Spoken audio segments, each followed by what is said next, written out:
قرأت کرنے والے کی تین حالتیں سب سے اہم ہیں جو اسے درپیش ہوتی ہیں۔ دو حالتیں امام کے ساتھ، یعنی جہری نمازیں اور سری نمازوں میں، اور اسی طرح نماز پڑھنے والا چونکہ منفرد اکیلے بھی نماز پڑھتا ہے تو یہ تین حالتیں اسے درپیش ہوتی ہیں، تو اسے ان حالتوں میں کیا کرنا چاہیے۔ ترمذی شریف حدیث نمبر 246 حضرت انس رضی اللہ عنہ سے مروی ہے، وہ فرماتے ہیں کہ رسول اللہ صلی اللہ علیہ وسلم اور حضرت ابوبکر، حضرت عمر اور حضرت عثمان قرأت الحمدللہ رب العالمین سے شروع کرتے تھے، اور یہ حدیث حسن صحیح ہے۔ اب قرأت یہ الحمدللہ رب العالمین اور اس کے ساتھ تین آیتیں ملانا یہ واجب ہے۔ اب تین آیتیں کم از کم چھوٹی آیات جو قرآن مجید میں سب سے چھوٹی آیات ہیں، ثم نظر ثم عبس وبصر ثم ادبر واستکبر، یہ سورہ مدثر کی آیہ کریمہ ہے، یعنی یہ تین آیہ کریمہ کے برابر، یہ تین آیہ کریمہ یا اس کے برابر اگر کوئی ایک آیت ہے تو بھی وہ پڑھ لے تو اس کی قرأت واجبہ پوری ہو جائے گی۔ اب حدیث مبارکہ، اگلی حدیث مبارکہ ترمذی شریف میں یہ ہے کہ حضرت عبادہ بن صامت نبی کریم صلی اللہ علیہ وسلم سے روایت کرتے ہیں، فرماتے ہیں لا صلاۃ لمن لم یقرأ بفاتحۃ الکتاب، کہ اس شخص کی نماز نہیں ہے جو نماز میں سورۃ الفاتحہ کو نہیں پڑھتا، فاتحۃ الکتاب سورۃ الفاتحہ کو نہیں پڑھتا۔ اب کیسے تطبیق دیں؟ یہاں پہ فقہائی کرام کی محنت نظر آتی ہے۔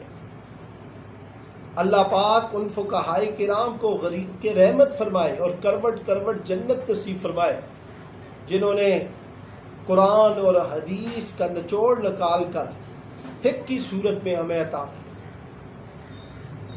قرآن مجید میں اللہ رب العزت نے ارشاد فرمایا وَإِذَا قُرِئَ الْقُرْآنُ فَاسْتَمِعُوا لَهُ وَأَنصِتُوا لَعَلَّكُمْ تُرْحَمُونَ، سورۃ الاعراف تھرڈ لاسٹ آیت ہے۔ اس میں اللہ واضح طور پہ ارشاد فرما رہا ہے کہ جب قرآن پڑھا جائے تو تم خاموش رہو اور غور سے سنو تاکہ تم پر رحم کیا جائے۔ اب جب امام قرأت کر رہا ہو تو خاموش رہنا اور غور سے سننا یہ لازمی ہے، تبھی انسان رحمت کا مستحق بن سکتا ہے۔ لیکن جو امام کے پیچھے قرأت کر رہا ہو وہ نہ تو خاموش ہو اور نہ ہی غور سے سن رہا ہو تو پھر وہ رحمت کا مستحق نہیں بن سکتا، اس لیے کہ وہ اس آیت پہ عمل نہیں کر رہا۔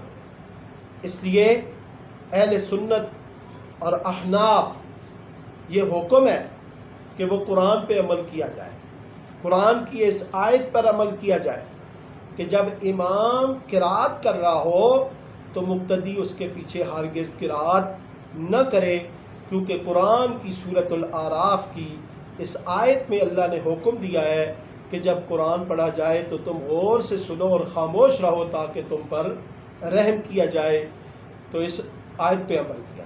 اب یہ تو ہو گیا جاری نمازوں میں، اب سری نمازوں میں کیا کرے؟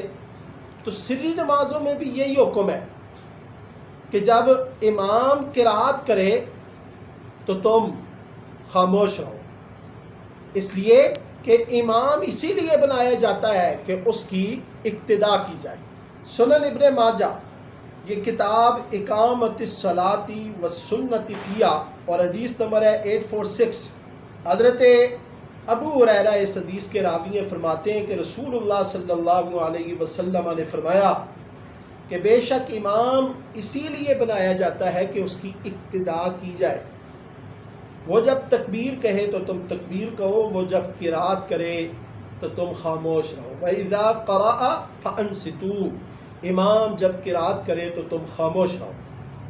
اور اسی طرح دوسری حدیث مبارکہ سنن ابن ماجہ کی 850، حضرت جابر اس حدیث کے راوی ہیں، فرماتے ہیں کہ رسول اللہ صلی اللہ علیہ وسلم نے فرمایا من کان لہ امام فقراءۃ الامام لہ قراءۃ، کہ جو شخص امام بنائے پس امام کی قراءت وہ اسی کی قراءت ہے، مقتدی کی قراءت ہے، امام کی قراءت مقتدی کی قراءت ہے۔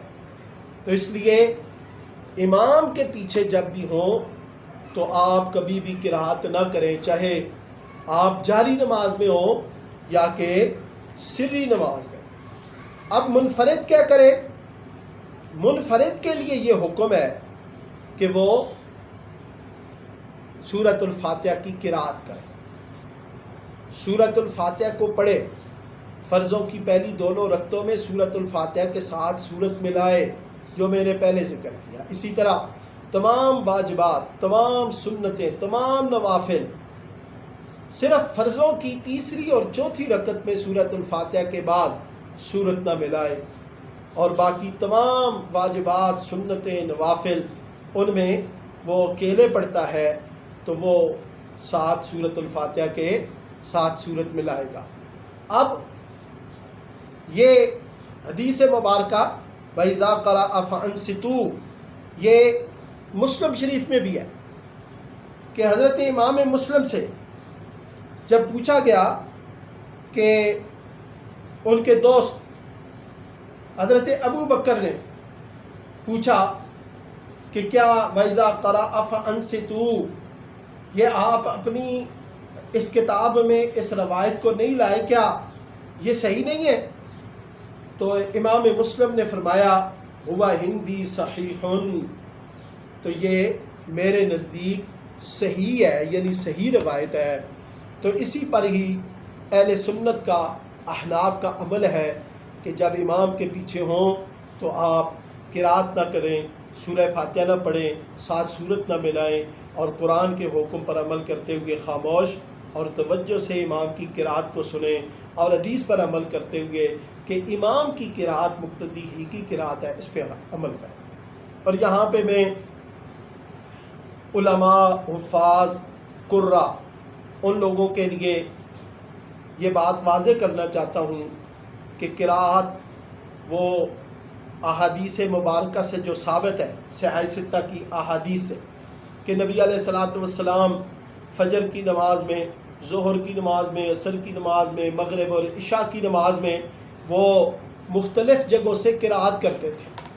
اور اسی طرح نبی علیہ الصلاۃ والسلام کے بارے میں آتا ہے کہ آپ طوال مفصل، اوساط مفصل اور قصار مفصل، یعنی طوال مفصل سورۃ الحجرات سے لے کر سورۃ البروج تک، اور اوساط مفصل سورۃ البروج سے لے کر سورۃ البینہ تک، اور قصار مفصل یہ سورۃ الزلزال سے لے کر آخر تک، ان تمام کی نبی علیہ الصلاۃ والسلام قرات فرماتے تھے۔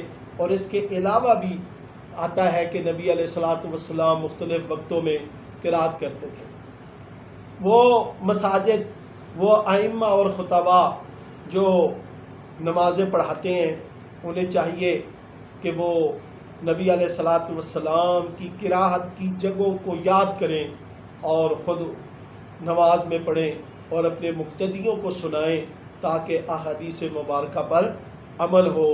یہ اوساط مفصل، قصار مفصل اور طوال مفصل پہ عمل کریں۔ اللہ تعالیٰ ان پر عمل کرنا ہمارے لیے آسان فرمائے۔ سبحانک اللہم و بحمدک، اشہد ان لا الہ الا انت، واستغفرک واتوب الیک۔